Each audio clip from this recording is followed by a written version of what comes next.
दोस्तों, देवताओं और दैत्यों के बीच युद्ध होते रहते थे।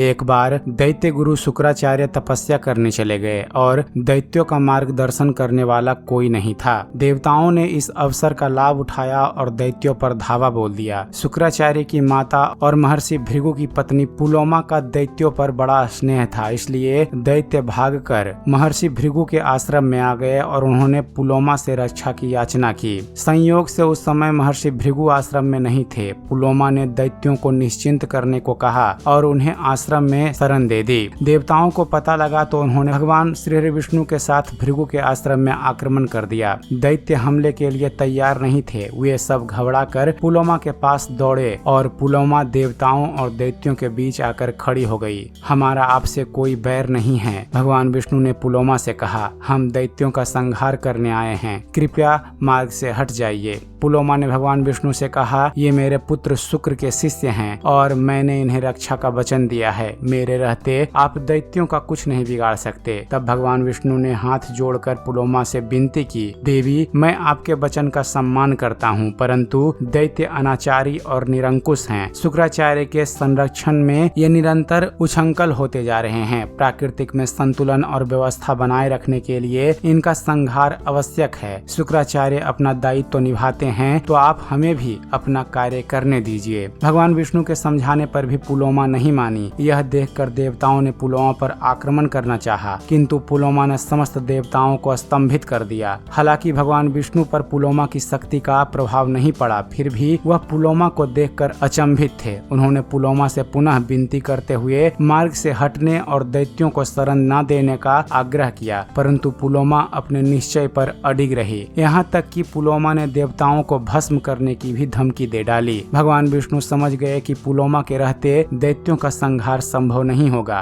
तब भगवान श्री विष्णु ने आंखें मूंदी और दिव्य सुदर्शन चक्र का आवाहन किया। अगले ही पल भगवान विष्णु की तर्जनी उंगली पर सुदर्शन चक्र प्रकट हो गया। भगवान विष्णु ने उस चक्र से अनेक राक्षसों और दुष्टों का संहार किया था, किंतु इस बार उनके सामने एक स्त्री थी और वह भी कोई साधारण स्त्री नहीं, अपितु महर्षि भृगु की पत्नी। धर्म संकट का क्षण था। अधर्म और अनाचार किसी भी रूप में सामने आए, उसे मिटाना भगवान अपना कर्तव्य मानते हैं। भगवान विष्णु जानते थे कि पुलोमा का संहार किए बिना उनके लिए धर्म की अनुपालन करना संभव नहीं था। भगवान विष्णु ने निर्णय ले लिया था। अगले ही क्षण सुदर्शन चक्र ने भृगु पत्नी पुलोमा का सिर काटकर नीचे गिरा दिया। भगवान विष्णु के हाथ से स्त्री बद्ध हो गया था। उन्हें इसका परिणाम पता था, परंतु धर्म रक्षक भगवान विष्णु अपने स्थान पर अडिग खड़े मुस्कुराते रहे। उसी समय महर्षि भृगु ने आश्रम में प्रवेश किया। अपनी पत्नी पुलोमा का कटा शीश देखकर भृगु की आंखें क्रोध से लाल हो गई। उन्होंने भगवान विष्णु से कहा, प्रभु, यह आपने क्या किया? स्त्री वध का पाप करके आपको क्या मिला?